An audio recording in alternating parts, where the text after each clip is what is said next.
तो जी ये बनी है मेरी साड़ी में से ड्रेस रग वाली स्टाइल की। आप देख सकते हैं कितनी खूबसूरत लग रही है।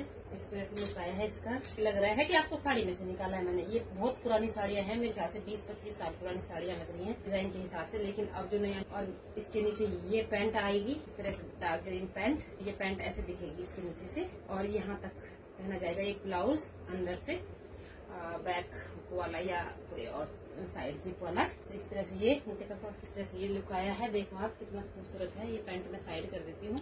यही समझ लो अंदर से कुछ भी पहनो इसके साथ, 1 पीस गाउन पहनो या साड़ी भी पहन सकते हैं इसके नीचे, या लहंगा स्कर्ट जो आपको पहनना है।